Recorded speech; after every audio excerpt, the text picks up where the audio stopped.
যে যেখান থেকে আমার ভিডিওটি উপভোগ করছেন আপনাদের সকলকে জানাই আন্তরিক প্রীতি ও শুভেচ্ছা। আশা করছি সকলে ভালো আছেন, ভালো থাকেন, সুস্থ থাকেন, এটাই কামনা করি। তো আমিও ভালো আছি। আজ আমি আপনাদের সাথে শেয়ার করব ছোট ফেনীর অসাধারণ লীলা নিকেতন। দেখতে গিয়েছি আমরা অনেকেই। তো আমার সাথে আমার স্বজনরা আছে যারা আমার খুব কাছের। তো আমার সাথে আছে সেতু, ঋতু, সত্য, অভি, কর্ণভট্ট, আবির্বা আর আছে আমার হাজবেন্ড। তো আমরা সকলেই ঘুরতে গিয়েছি আজকে ছোট ফেনী। ছোট ফেনীর অসাধারণ এই নদীটি দেখতে। ভিউয়ার্স, তো চলুন আমরা ভিডিওটি উপভোগ করি। তো দেখুন, আমরা রওনা দিয়েছি প্রায় 12টার মধ্যে সেখানে পৌঁছে গিয়েছি এবং অভিসহ সত্য, ঋতু ওদেরকে নিয়েই চলে গিয়েছি আমরা ছোট ফেনী নদীর দেখতে। নদীর ধারে গিয়েছি, সেখানে অসাধারণ পরিবেশ আমাকে কাছে টানছে, আমি ব্যাকুল হয়ে গিয়েছি। তো দেখুন, এত সুন্দর জায়গাটি দেখেই আমার কাছে খুব ভালো লেগেছিল। এবং আমরা এখন খেয়াপার হব, খেয়াপার হয়ে আমরা নদীর ওপারে চলে যাব। তো সেখানে বিশাল বিশাল ঝাউবন আছে, তারপরে আছে বিভিন্ন ধরনের গাছগাছালিতে ভরা। তো এপার ওপার মিলে আমরা কি করছি সব কিছুই শেয়ার করব। আমার বলতে ইচ্ছে করছে, সার্থক জনম আমার, জন্মেছি এই দেশে। কবির এই কথার অর্থ আমাদের সৌভাগ্য ও সার্থকতা যে আমরা এদেশে জন্মেছি। বাংলাদেশের প্রায় সকল লোক বাংলা ভাষায় কথা বলে, তবে আমাদের দেশে যেমন রয়েছে প্রকৃতির বৈচিত্র্য, তেমনি রয়েছে মানুষ ও ভাষার বৈচিত্র্য। বাংলাদেশের প্রকৃতি ও জনজীবন ভারী বৈচিত্র্যময়। এই দেশকে তাই ঘুরে ঘুরে দেখা দরকার। কোথায় পাহাড়, কোথায় নদী, কোথায় বা সমুদ্রের বেলাভূমি। এই জন্য দেশের নানা প্রান্ত যেমন ঘুরে দেখা দরকার, তেমনি দরকার আত্মীয় স্বজন ও বন্ধুদের বাড়ি বেড়াতে যাওয়া, পরস্পরের মেলামেশা করা এবং কাছাকাছি আসা, মানুষকে ভালোবাসা। দেশ মানি এর মানুষ, নদী, আকাশ, প্রান্তর, পাহাড়, সমুদ্র, এইসব আমার কাছে মনে হয় এটুকুই।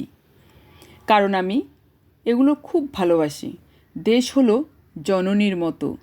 জননী যেমন স্নেহ, মমতা ও ভালোবাসা দিয়ে আমাদের আগলে রাখেন, দেশও তেমনি তার আলো, বাতাস ও সম্পদ দিয়ে আমাদের বাঁচিয়ে রেখেছে। এদেশকে আমরা ভালোবেসেছি, ভালোবাসব। এদেশের প্রকৃতি স্পর্শ করে প্রাণ জুড়ায়, খুব ভালো লাগা অনুভূতি কাজ করে। এখন দেখুন, আমরা সকলেই নৌকাতে আছি, আমরা নৌকা ভ্রমণ করছি। আমরা একটু ঘুরব এবং এপার থেকে ওপারে যাব। দেখুন, আবির্বা খুব আনন্দে নদীর জলগুলো নিয়ে জলকেলি খেলছে এবং এপারে ওপারে টানা দড়ি দিয়ে বাঁধা আছে, আর মাঝি নৌকো দিয়ে আমাদেরকে এদিক ওদিক দেখাচ্ছেন। খুব ভালো লাগা কাজ করছে। ভিউয়ার্স দেখেন কি সুন্দর ভিউ,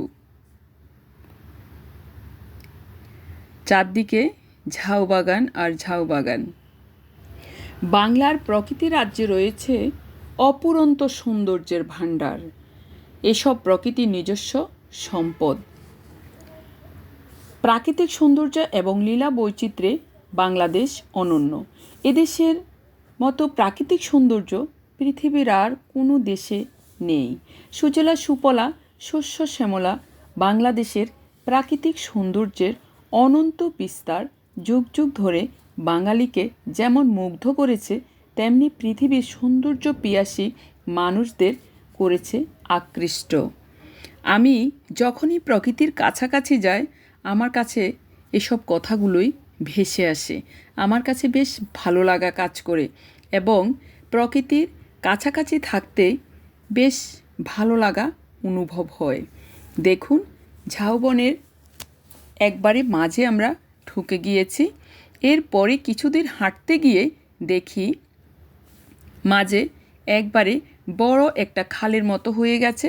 তখন আর আমরা ভেতরে বেশি যেতে পারিনি, তবে যেটুকুতে ছিলাম মাইলের পর মাইল এভাবেই ঝাউ বাগানে ভরা ছিল। প্রাকৃতিক এই সৌন্দর্য আমাদেরকে যেমন মুগ্ধ করেছে, তেমনি অসহ্য গরমও লাগছে। এই গরমে আবির দেখুন হাঁপিয়ে উঠেছে, ও কিন্তু বাতাস করছে। আসলেই শীতের সময়ে যখন দুপুরে রোদ উঠে তখন এই রোদটা গায়ে জ্বালা দেয়। শরৎকে বিদায় অভিবাদন জানাতে আসে হেমন্ত। পাকা ধানের অসাধারণ গন্ধে মন মাতাল হয়ে ওঠে। রাতে শিশির কণা ভিজিয়ে দেয় সতেজ ঘাসের ডগা। ভোরের ভেজা ঘাসের ওপর পড়ে শিউলি ফুল। এ এক অপূর্ব দৃশ্য। যখনই আমি শিউলি ফুল দেখি তখন আমার কাছে বেশ বেশ ভালো লাগে। প্রকৃতিতে শীত আসে হিম কুয়াশার চাদর গায়ে। ভোরে খেজুরের সুমিষ্ট রস, নাড়ার আগুনে শিম পুড়িয়ে খাওয়া আর আগুন পোহানো, হাড় কাঁপুনিতে জেকে বসা শীত প্রকৃতিতে ধরা দেয় ভিন্ন সৌন্দর্যে। প্রকৃতির এসব সৌন্দর্য উপভোগ করতে করতে আমরা মুগ্ধ। দেখুন, কাঠফাটা রৌদ্রের মতো এখন রোদ পড়ছে, আর সেই চিকচিক রোদে আমাদের বেড়ানো। তো আমরা সকলেই এই কাঠফাটা রোদ্রে দাঁড়িয়ে ছবি নিচ্ছি, ভিডিও নিচ্ছি, আর পাশে নদীর শান্ত কোমল বাতাস আমাদের মনকে জুড়িয়ে দিচ্ছে। আর এদিকে আবির্ভা মনের আনন্দে ঘুরছে ফিরছে। দেখুন ওর আনন্দঘন মুহূর্তগুলো। সে একবারে বাদনহারা হয়ে গেছে এবং ইচ্ছে মতো ঘুরছে। ওই দেখুন কি করছে। সকাল থেকে সে কিছুই খায়নি। সে গাড়িতেও একবার করে বমি করেছে, প্রায় অসুস্থ হয়ে গেছে, কিন্তু প্রকৃতির কাছে এসে সেও খুব আনন্দ উপভোগ করছে। আর কর্ণর সাথে সার্বক্ষণিক ছিল। কর্ণ ওকে পেয়ে খুব খুশি হয়েছে। আর দেখুন, আমরা ভেতরে ভেতরে হাঁটতে হাঁটতে একেবারে ক্লান্ত হয়ে গিয়েছি, কিন্তু এই ক্লান্তি যেন আমাদেরকে স্পর্শ করতে পারছে না। আমরা হাঁটছি তো হাঁটছি। আর অভি সার্বক্ষণিক কর্ণকে নিয়ে আছে।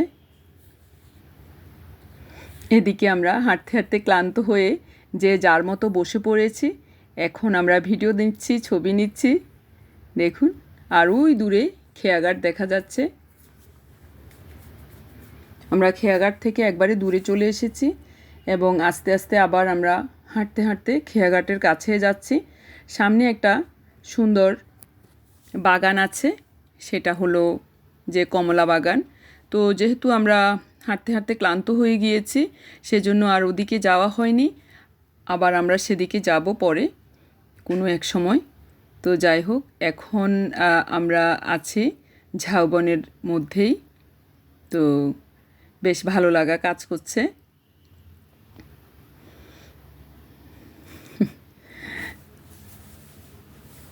এবং নদীর দেখুন এত স্বচ্ছ জল, খুব ভালো লাগছে, খুব সুন্দর লাগছে।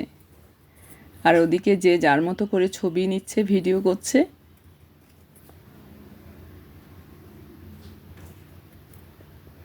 আমাদের অভি আর সেতু বসেছে, ওদের ছবি তুলে দিচ্ছি, ভিডিও নিচ্ছি। আবির্বা ওদেরকে সাজিয়ে দিচ্ছে, দেখুন স্টাইল করে দিচ্ছে। আজ 2023 সালের 29শে ডিসেম্বর। দিনটি বেশ সুন্দরে কাটিয়েছিলাম। মেঘমুক্ত নীল আকাশ ছিল, প্রখর রোদের সাথে ঝিরঝির বাতাস, বেশ মনোরম মনে হচ্ছিল দিনটিকে।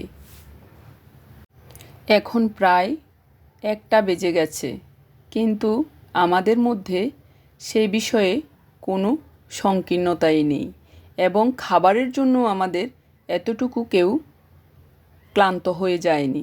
আমরা সকলেই ঘুরছি পিচ্ছি, মজা করছি, আনন্দ করছি। বিশেষ করে কর্ণ খুব মজা করছিল। আবির্ভা এবং কর্ণ দুজনে খুব আনন্দে সময়টুকু পার করছে। আসলে প্রকৃতিতে পৌষ ও মাঘ এই 2 মাস শীতকাল। প্রকৃতিতে বিবর্ণতার নির্মম খেলা শুরু হয়। গাছপালা পাতাহীন, নদ নদী গতিহীন হয়ে পড়ে।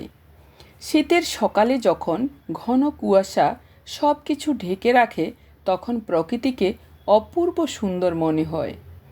পাণ্ডুর প্রকৃতির মধ্যে এক নীরব সৌন্দর্য দেখা যায় শীতের সকালে। আর কুয়াশার মধ্যে হাঁটতে ভীষণ ভালো লাগে। এই সৌন্দর্য অনেকটা বিমূর্ত। শীতের সকালে প্রকৃতি আশ্চর্য নিস্তব্ধতায় নিমগ্ন হয়ে পড়ে। কুয়াশার অবগুণ্ঠন ছিঁড়ে নিস্তব্ধতার বুক চিরে কোনো পথিক হেঁটে গেলে মনে হয় শীতের কনকনে ঠান্ডায় তার শরীর কাঁপছে। টিনের চালে, গাছের ঢালে, ঘাসের ডগায় কুয়াশার বিন্দু জমে থাকার মনোরম দৃশ্য শীতের সকাল ছাড়া দেখা যায় না। মৌমাছির গুঞ্জনে মুখরিত হয় হলুদ সর্ষে ক্ষেত আর ফুলের বাগান। তো আমরা এখন হাঁটছি, অর্থাৎ আমাদের ঝাউ বাগানের প্রায় মাঝামাঝিতে আমরা চলে এসেছি এবং কিছুটা গরমের কারণে আমরা হাঁপিয়ে উঠেছি। আবার নদীর স্নিগ্ধ কোমল বাতাস মনটাকে আবার শান্ত করে দিচ্ছে। তো সব কিছু মিলিয়ে কি করব বুঝতে পারছি না। তো দেখুন, এখন আমরা কেউ আরও ভিতরে চলে গেছে, আবার কেউ নৌকায় বসে গেছে। তো এখন সেতু আর অভি তাদের মনের আনন্দে তারা একটু সময় কাটাচ্ছে। দেখুন,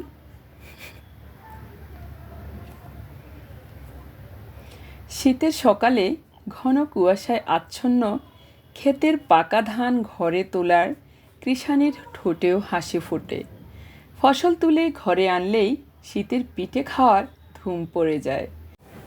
এমনই এক আনন্দ ঘন দিনে আমরা আমাদের মতো করে ঘুরছি ফিরছি। এ যেন এক নারীর টান। প্রকৃতির এই সৌন্দর্য উপভোগ করা প্রকৃতি প্রেমিক ছাড়া অন্য কেউ বুঝতেই পারবে না। পৃথিবীতে যত সৌন্দর্য রয়েছে তার মধ্যে সবুজ বনভূমির প্রাকৃতিক সৌন্দর্য আর রহস্যময়ী অধরা রূপ সৌন্দর্য অন্যতম। আকাশ বাতাস, চন্দ্র সূর্য, নদ নদী, ফুল ফলের বিপুল বর্ণাঢ্য বৈচিত্র্যে সজ্জিত আমাদের পৃথিবী। যেদিকেই তাকায় চোখ জুড়িয়ে যায় তার অপরূপ সৌন্দর্য সম্ভারে। এসব আয়োজন ও তুচ্ছ হয়ে যায় নদীর তীরে এই দৃশ্যের অনিন্দ্য সৌন্দর্যের কাছে। সূর্যাস্ত দেখতে আমার বেশ ভালো লাগে, কিন্তু সূর্যাস্ত দেখতে গেলে আমাকে আরও 2 ঘন্টা প্রায় নদীর কাছেই থাকতে হবে। কিন্তু সে তো আর কোনোভাবে সম্ভব না। সেজন্য আমাদেরকে এখান থেকে বিদায় নিতে হবে। তো আমরা কিছুক্ষণের মধ্যে চলে যাব, কিন্তু এই যে সৌন্দর্য, তার টান বারে বারে আমাকে ডাকছে। নদী প্রাণের টানে বয়ে যায়, তাই তার কোনো ক্লান্তি নেই। এই বয়ে যাওয়াতেই তার আনন্দ। নদীর তীরে বেড়াতে এসে যে কথাটি খুব মনে পড়ছে, ছুটির দিনগুলো ভালোভাবে কাটানোর জন্যই নদী বা প্রকৃতির কাছে যায়। কিন্তু আজ কড়া রোদে আকাশটাও যেন ভাজা হয়ে গেছে। উত্তপ্ত কড়াইয়ের মতো মনে হচ্ছে সূর্যটাকে। ঘাম নেমে আসছে শরীরে। আমাদের মনে আনন্দের যেন বান ডেকেছে। নদীর তীরের হিম ঠান্ডা বাতাসে আমাদের মন ভরে যায়। নদীর বহমান ঢেউগুলো ছোট ছোট একবারে ছোট ছোট ঢেউগুলো বাতাসের সাথে যেন খেলা করছে। নদীর তীরে বসে আছি আমরা। নদীর কাছে এলে কেন জানি মনটা খুশিতে ভরে যায়, হৃদয় প্রফুল্ল হয়। মনের কুটিল রূপটা তখন চাপা পড়ে যায়। আমাদের অনেকের মধ্যে আনন্দের বিশালতা খোঁজার জন্য আমরা এমনই বিশাল প্রান্তর বা নদীর বা প্রকৃতির কাছাকাছি আমরা চলে যাই বা পাহাড়ে চলে যাই। যে যেমনভাবে প্রকৃতিকে ভালোবাসতে পারে, যে যেমনভাবে উপভোগ করতে পারে। কবি মনীষীদের মতো আমারও মনে প্রশ্ন জাগে, নদী তুমি কোথা হতে আসিয়াছ? নদীর যাত্রা হিমালয় থেকে, এ কথা আপনারা অনেকেই জানেন। তবুও আজ কেন যেন প্রশ্নটি বারবার মনে পড়ছে।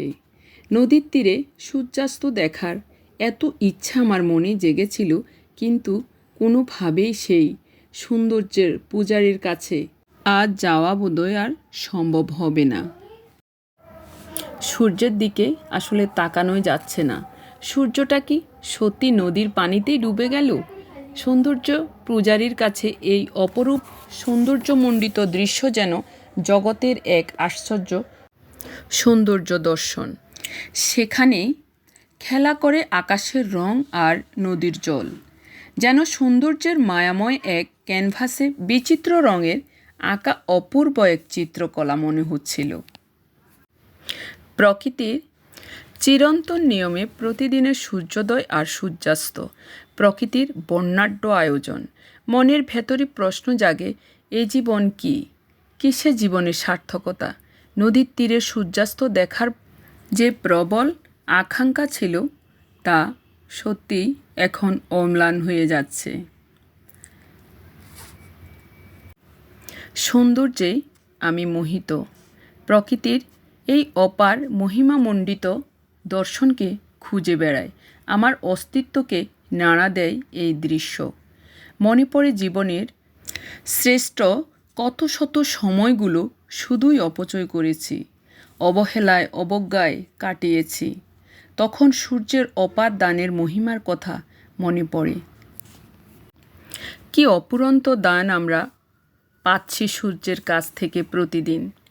রাত এলেই বুঝতে পারি সূর্যের অবদানের কথা, আবার সূর্যোদয় হলে ভুলে যায় সেই কথা। পৃথিবী এভাবে হিসাব নিকাশ হয়। নিজেকে সূর্যের মতো উজাড় করে বিলিয়ে দিতে ইচ্ছে করে, নিজেকে মহৎ হৃদয়বান হিসেবে গড়ে তুলতে ইচ্ছে করে। পৃথিবীতে আমরা এসেছি একে অপরের জন্য। এই দার্শনিক কথাটির মর্ম আজ হৃদয় দিয়ে অনুভব করলাম। আজ থেকে নিজেকে রাখব না গণ্ডির সীমারেখায়। আমার আত্ম উপলব্ধির কথাটা সকলের মাঝে আমি শেয়ার করছি। স্বল্পায়ু জীবনের আয়তনে অবহেলার ভাগটাই বেশি। স্বার্থের কূপমণ্ডূকতায় মনুষ্যত্ববোধ জলাঞ্জলি হয় বিভিন্নভাবে। আমাদের জীবনের মহতী উদ্দেশ্য উপলব্ধি করতে পারলে অস্তগামী সূর্যের রঙিন আভার মতো জীবনের সকল আঁধার দূর হতে পারে আগামী দিনের সূর্যোদয়ের মতো। নদীর বহমানতা আমাদের ধৈর্যশীল হতে শেখায়। তো ভিউয়ার্স, আমার এই প্রকৃতির কাছে যাওয়ার ভিডিওটি আপনাদের কেমন লেগেছে? যদি একটু ভালো লেগে থাকে তাহলে লাইক, কমেন্ট, সাবস্ক্রাইব করে আমার পাশে থাকবেন। ধন্যবাদ সকলকে। আবার কোনো নতুন ভিডিও নিয়ে আপনাদের সামনে উপস্থিত হব। সে পর্যন্ত সকলেই ভালো থাকবেন, সুস্থ থাকবেন। আজ এখানেই রাখছি। ধন্যবাদ সকলকে।